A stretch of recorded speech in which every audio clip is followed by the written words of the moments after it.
Mike, I think we're really bolting through these draft prospect videos we're doing. Back to the pawns. How you doing? That wasn't the worst one yet. I'll be honest. That wasn't the worst one. Yeah, but no, Bolton's an interesting guy.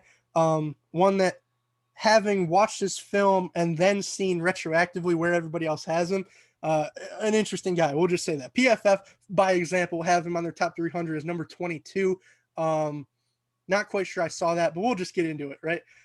In terms of his stats, right? They cited the most stops in the SEC over the last 2 years combined. Mike, obviously on face value, the total tackles look good, but were very many of them impact plays to you, or did it just seem like a lot of them were kind of the run of the mill tackles that any highly touted linebacker could make? Right, what you said. They're not highly impactful. Especially maybe it's maybe we shouldn't have done Micah Parsons and Jeremiah first because a lot like that was what they did is they made impactful plays. They were big playmakers. Bolton not so much. Definitely just seems like more of your run of the mill kind of linebacker, just off what we saw, and I think the stats kind of show it. Yeah, he makes tackles. He's good at being around the play, and at least actually quite a bit of them are unassisted. So being that second line of defense, I think that's kind of what he did best, and I think these stats kind of show it. No, I certainly agree. The only problem then is you have to kind of look at that relative to, you just talked about Parsons and Owusu. Like, even though we graded him after, I still don't think it would have made a difference. In all honesty, I think that when you put on the film, he does some stuff well, but I don't know exactly what he does great. Right, like you said, sort of run of the mill in that regard. Range and pursuit, I give him a 12.75 overall because I did think he has that sort of short area quickness in terms of hey, he ran a 4.59 and a 4.60 40-yard dash, and it was decently explosive in the rest of his drills.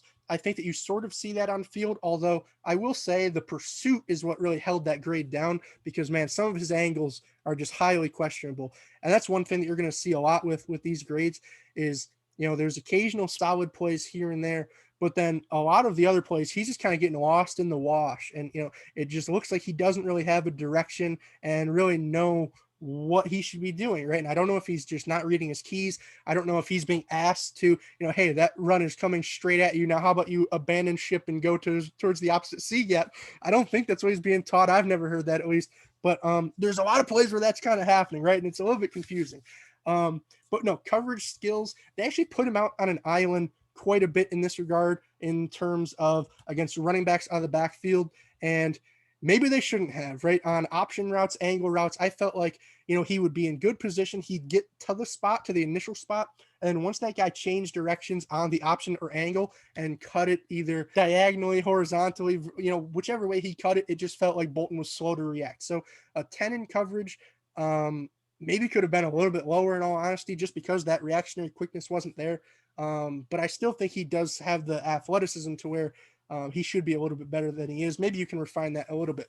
Block shedding, I think that he's maybe more physical than some of the other guys that we've seen to this point, but I don't think, again, I don't think he's Zach Cunningham out there stacking and shedding guys and taking players on at the point of attack. He's certainly a second or third or even fourth tier guy in that regard. IQ and awareness, I'll be honest, initially I did have this grade a good bit lower, right around an 8.75. But the more I watched it, he was decent when he was just shooting a gap. And I don't know if that was his role on certain plays. Hey, you're going to shoot this B gap, and then he goes and does it and it looks really good, right? Or if that was an instinctual thing. That's why I gave him an 11, because I do think that if those plays were on his own accord, you got to give him credit for those.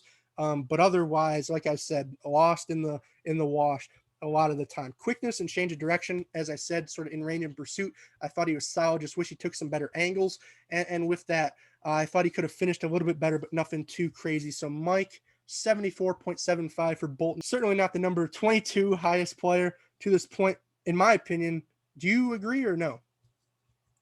I do agree. I think my grade might be a little bit higher. I think Motor might be just like in little things like Nicky Nacky here and there. So it'd probably put him over maybe a couple guys who have him um, currently under. But no, I agree. There's just nothing that really stood out. I think compared to the other two linebackers, I think just strength and physicality, which might project better in the middle linebacker if you're looking for a Mike. He kind of fits your more prototypical kind of just play style, but that's about all I'd give him over the other two. The other two basically excelled in every other area, quite substantially, and I think it definitely shows. He's definitely not in that in that tier of caliber of player that Jeremiah or Michael were. So, um, no, I agree with the grade. It was just very, run of the mill. That's kind of what I saw. It seemed like a linebacker. Yes, there's a place for him on the field, but um, do I expect him to be, kind of that, do I want him heading my defense? No, probably not. Like he's not going to be your best player on your defense.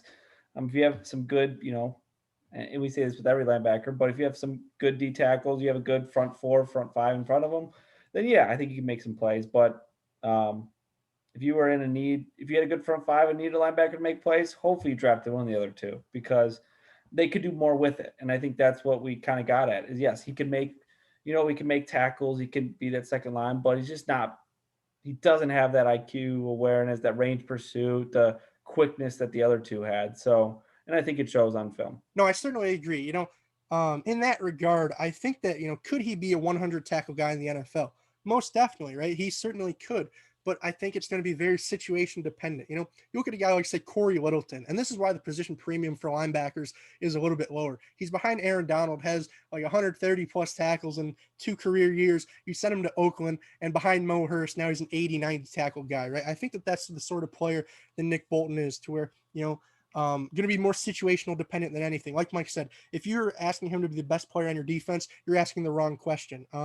He's not going to be the force multiplier. He's a guy who's going to need to get multiplied, I guess, right? He's a guy that you're going to need somebody else to really elevate him. He's not going to be the one to necessarily elevate others. And that doesn't necessarily mean I think he's bad by any means. I would say sort of in that middle to late second round, just based off that sort of athletic floor that he had. There are some size concerns. He's the shortest linebacker actually in the entire class, I believe, out of guys who got combine invites at 5'11", which was kind of interesting. I think you saw that a little bit on film. I don't think that matters nearly as much as most people do. So, Mike, you said you're slightly higher on him. As you can see here, I have him just slightly below guys like Rashad Weaver, Joseph Osai, Alex Leatherwood. Where do you sort of think he falls? You said a little bit. Are you talking in the 78s, the 70s? Like, where are you at? I kind of taking a look at this. Your raw grade is higher for him than some of the players just off film that I thought he might be above. Not Weaver. Obviously, we've had that conversation. Swap him and Phillips, and that's probably the guy I'd have in that conversation. But then once you take that position, premium, I think he probably actually falls right where you have him. Yeah, I think Bolton just seems like just a more refined prospect than Osai, but like Osai's ceiling and that position premium, I think puts him probably going to grade a little bit above him. So I actually, you know what, I'm going to keep it right there. I think you couldn't have got this more spot on, Mike. Oh, thank you. I really appreciate that.